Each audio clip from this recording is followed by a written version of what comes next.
Hello and welcome to Out of the Fog. I'm Karen Hager.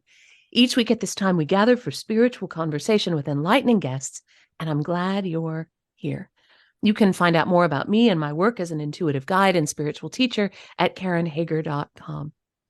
Now then, how much breathing room do you give your creativity? Do you allow experimentation, time to play with colors, or to sing a song you just made up right now on the spot? Spirit speaks to us and through us in the most unexpected ways. And by honoring our curiosity and sense of play, I believe we're also honoring the divine in us. My guest on today's show is Kinney. She says that at its core, creativity is a spiritual practice that fosters our own transformation and leads to our liberation.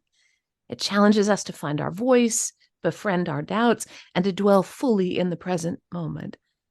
Karen says that as we learn to grow still and embrace what's in front of us, we reclaim our power, and then we can begin to live life from a place of fullness.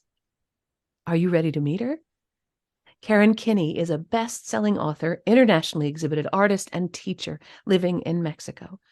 At her core, she's a mystic and guide, channeling wisdom through her creative work.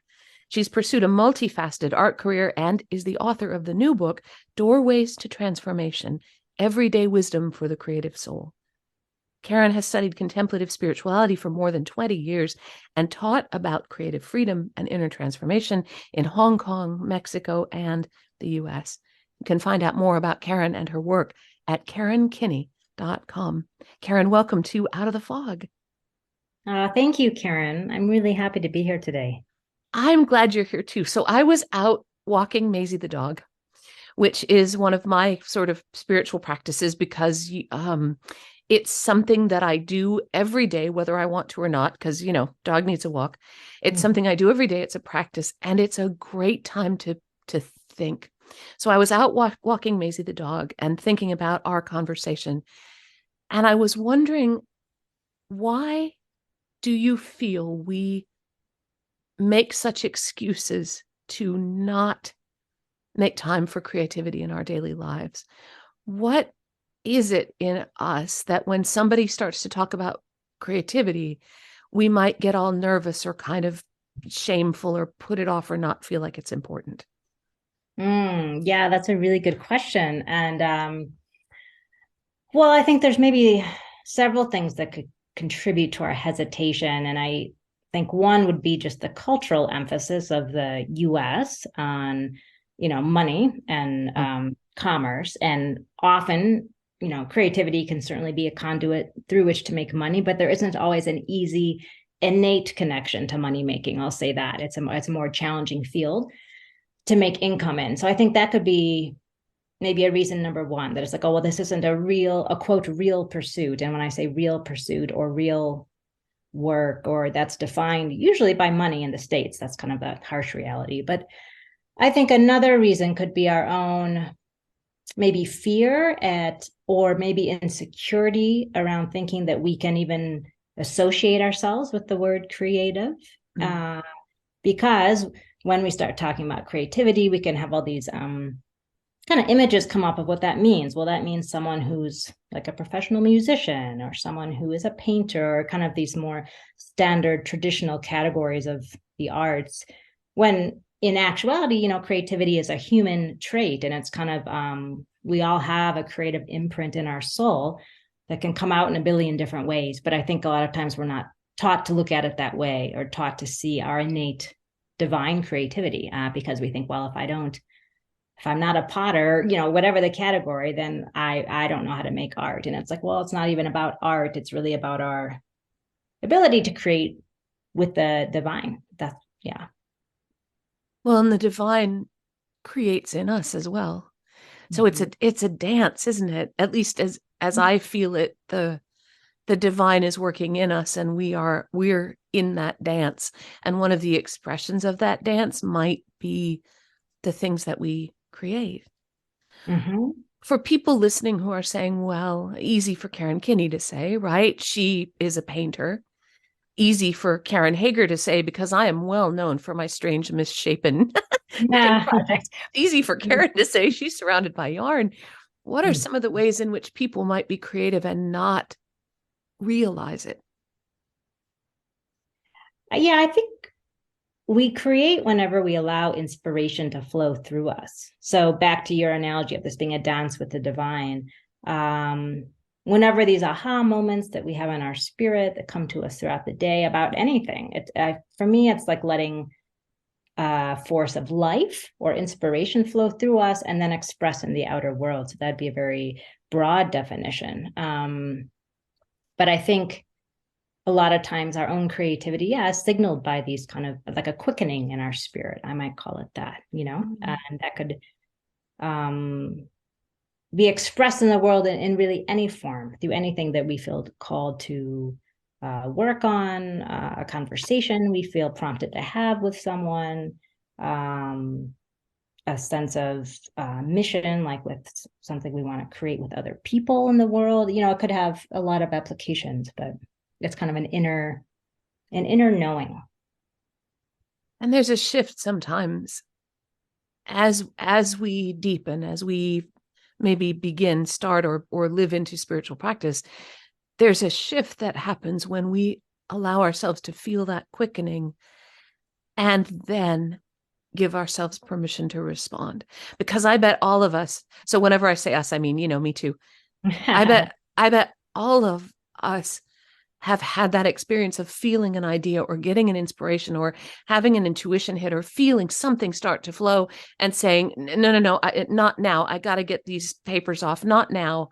I got to go do this. Not now. So there's something beautiful in the almost like the completion of that circle from the inspiration and then our realizing the inspiration and then the freedom to act on it.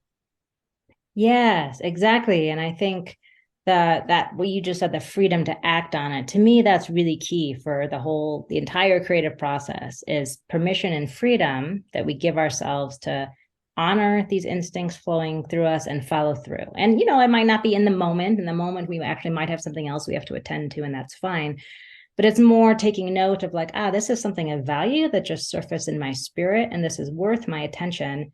And either now or, at a later date when I can create space, I'm going to give this attention and find out what this wants to be. What does this want to be in the world? It's obviously asking to come through me. So I think, permission is so huge. But I think that's one of the gifts of creativity. It allows us to practice giving permission for these seeds of inspiration. Your new book is Doorways to Transformation. And it feels to me from reading the book that this book is a kind of about a shift in your own way of expressing your creative ability. Can you say a little bit about that? Yeah, I think this book for me was, well, first of all, it was a transition for me moving from fine art as my primary expression to writing. Writing has kind of become my primary medium, I'll call it, through which to express. So this book represented that. But it also, I think, represented a more comprehensive look at all of life, in a sense, as being connected to our creativity. So as opposed to seeing creativity in these narrow terms that I mentioned at the beginning, like, oh, you're a painter or a musician or these categories, it's kind of like, no, we're all creative, but it's also this, all of life contributes to our creativity. And so that's why I write about a lot of topics in here that are about other things like abundance and transitions and embracing the unknown and kind of covering more aspects of the fullness of life, because I think it all ties together with our own sense of creativity. So that was a shift for me with this book. Was it a little nerve-wracking to make that shift and commit to it, or did it just flow? No, I think it, for the most part, flowed because it was a longing. I think I had started to feel my own kind of allowing myself to be boxed in by the boxes that we as a culture can put around creativity. So that was kind of interesting. So I think this book for me, it was a longing to move beyond those box-like structures that sometimes we use to define things, and to have a more full, free, more just comprehensive, full-bodied experience of life as it relates to who we are as creative beings. So yeah, I think because it came from this sense of longing within me, there was more often a flow to it because it was, yeah, that's what wanted to come out. That's beautiful. I was reading one of the entries in your books that was about subtlety. This is a time when we're really divided from each other, when there's not a lot of subtlety, when a lot of times the outer messaging and the harshness is given priority because it's shouting so loud you can't ignore it. That subtlety is missed, that whisper, that longing, maybe that intuitive sense that maybe there's another path opening. Can you speak just a little bit to that value of the welcome and the opening that comes in with subtleness? Yeah, I mean, you're so right too in saying that's a missing quality in today's world, but it's so valuable. I feel like most of life's whispers that are there to liberate us come from this place of subtlety or, stillness, which I know is something we'll discuss too, but it's, yeah, I feel like often these insights of truth in our own lives, whether it's a new realization for ourselves, for somebody else, for a situation we're in, they never come pounding on our door, right? Or that's not been my experience. So I think learning to embrace and value and look for subtlety is a really important practice. It's certainly a practice in my life, but it's also for me learning to value that way of knowing and also that perhaps that way of being in the world, because it is so opposite of the predominant culture we live in right now of the louder you are, everything's loud and demanding attention and now and fairly aggressive, I would say, whereas subtlety is more this voice of gentleness. It's not placing any demands on you, really. I think subtleness, it's more like this invitation, these whispers of invitation to other perspectives, a different doorway to consider, a fresh voice. But to me, those things always contain life-giving energy. So that's for me, I've learned to really value those things that come more subtly because they're almost always characterized by life. You are listening to Out of the Fog, and I'm talking with Karen Kinney, author and painter and spiritual teacher. Her new book is Doorways to Transformation, Everyday Wisdom for the Creative Soul. And you can find out more about Karen and her work at KarenKinney.com. That's KarenKinney, KarenKinney.com. Now, you talk and teach about creativity as a spiritual practice. And at the heart of that spiritual practice, it feels to me, is stillness, which is interesting because in our old way of thinking about creativity, like I will make 500 pots by noon and put them on Etsy and make money with them. Stillness is very different from that energy of creativity as doing. Can you speak into that, creativity as a spiritual practice? Yeah, I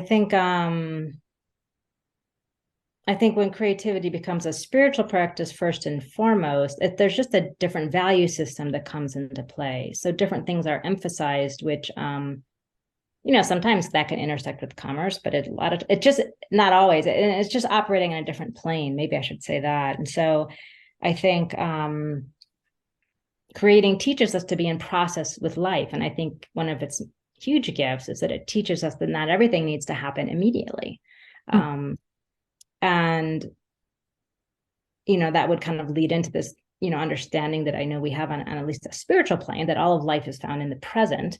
So I would say slowing down and learning to be still is what helps us to enter the present. And I think it's really one of the only tools we have for coming fully into the present moment. And so I think in that space, when we're creating or whatever we're engaging with, learning to slow down and embrace stillness helps us to start to notice things, to pay attention to synchronicities.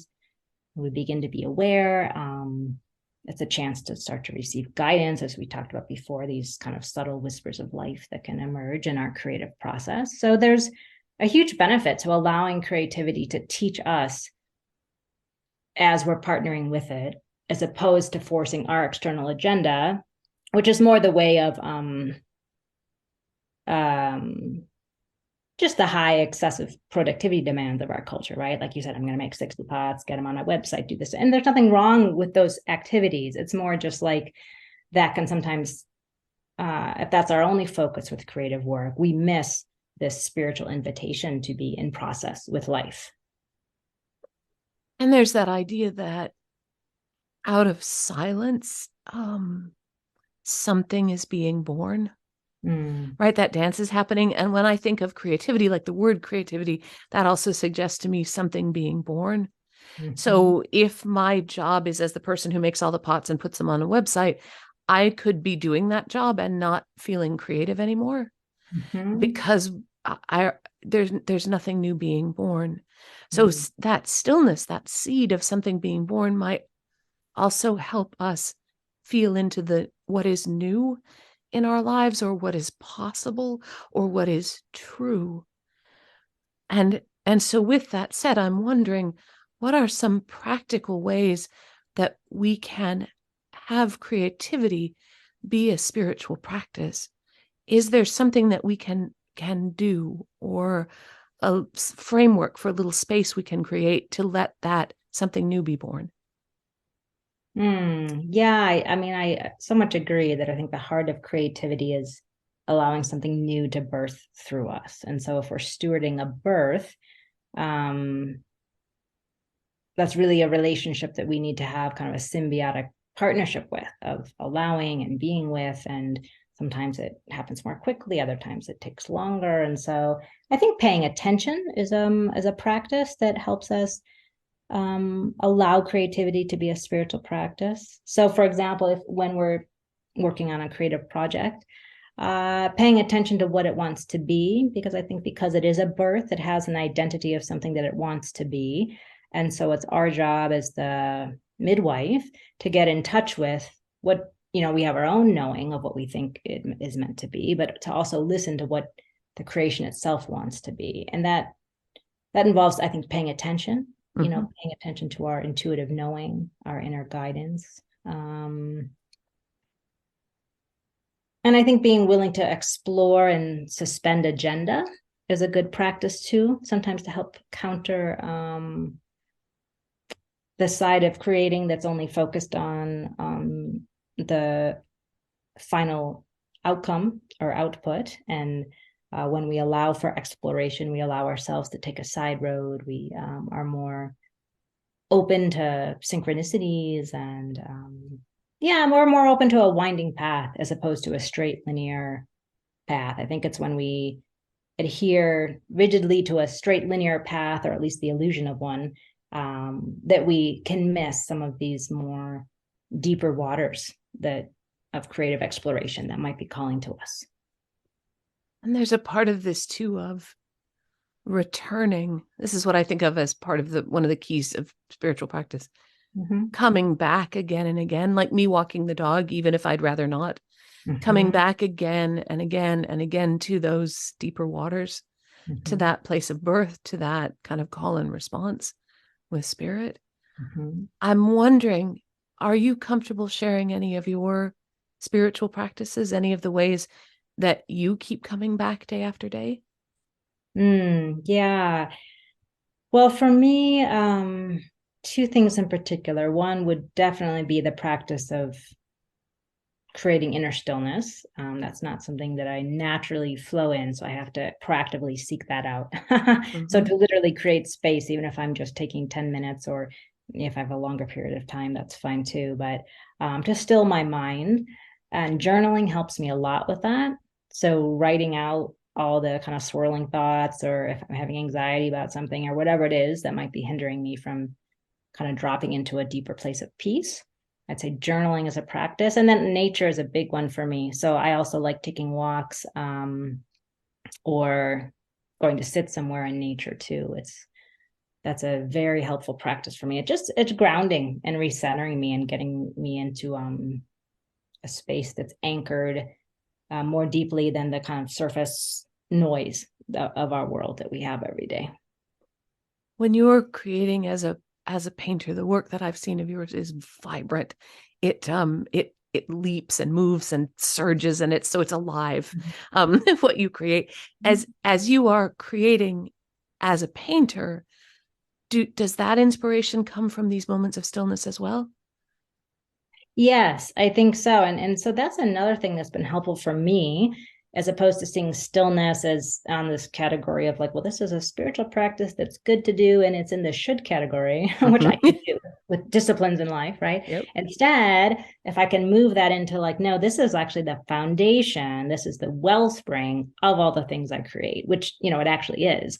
But for me, I just need to mentally remember that, because then I can begin to value the spiritual practice, because it is, yes, it is from that place of quiet and stillness and depth that the seeds of ideas of things to create are birth. And it's also the place that allows me to actually hear the ideas that want to come forth. Otherwise, it's hard to hear, because again, as we said, our world can be so chaotic and noisy. But yeah, it's definitely, I would say, the wellspring foundational place from which, and now as I'm focusing more on writing, from which writing ideas and inspiration comes. Mm-hmm. You share in the book that you changed where you live. You moved from LA down to Mexico, and in the book you talk a little bit about some of the differences. I'm wondering, I'm hearing, I feel like everyone I know is moving to Mexico at the moment. Can you share a little bit about your experience there, the way that you felt welcomed there, and how that new environment for you, or newish environment for you, might be a help to your creativity?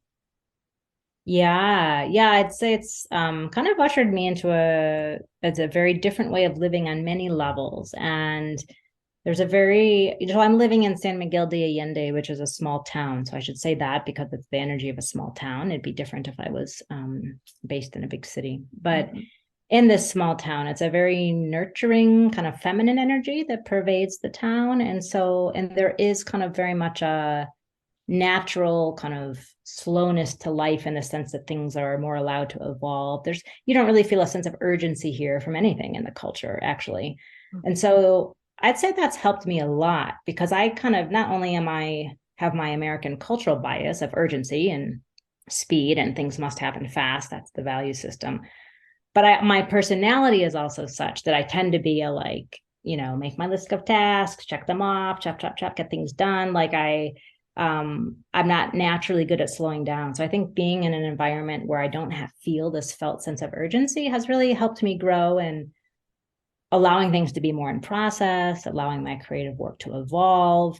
When I receive the inspiration for an idea, I'm much more able now to allow it to unfold, to pay attention to its timeline, and not immediately assume that just because I have this idea today, I have to produce it like by next week or next month. It could be an idea that's going to be born next year. I don't know. I need to listen to it. But I think being in this culture has allowed me to be more okay with process, and not have this kind of slight bias against that. How can listeners get in touch with you and find out more? And what can they expect in this book? I found Doorways to Transformation beautifully practical, which is one of my favorite things when a book does that. How can listeners find you, and what can they expect when they pick up this book? Yeah, well, they can find me on my website, and on my website has my contact information and social media channels. So that's my name, Karen Kinney, KINNEY.com. And I think with Doorways to Transformation, my hope is that people find something that frees them in their way of thinking a little bit more, that invites them into a more spacious way of being or living, and this can be in regards to their creative work, or just in regards to their larger life. But I really hope that people come away just with a sense of possibility, with a renewed sense of possibility, and of what might be possible in their own life. And hopefully that they feel empowered to create that, whatever that is. So yeah, that would be my hope.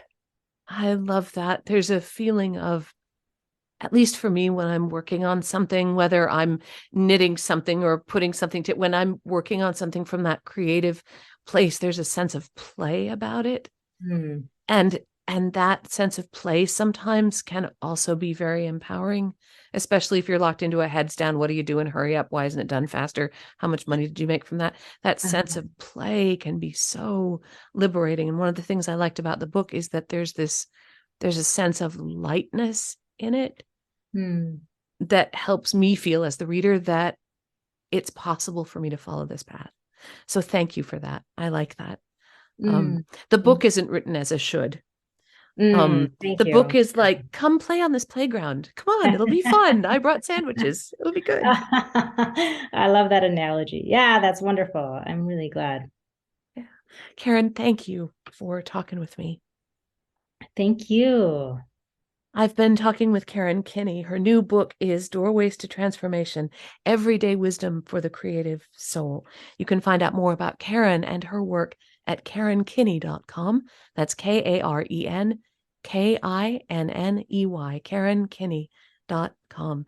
And of course, you're always welcome over at KarenHager.com. That's a great place to find out about upcoming classes and events. You can even book a private session with me there if you're so inclined. And you can look for me on Instagram, where I share some of those misshapen yarn creations. I'm working on a shawl. So my wife gave me for Christmas a pattern for this very vibrantly colored shawl. So it was a pattern and about 68,000 balls of yarn.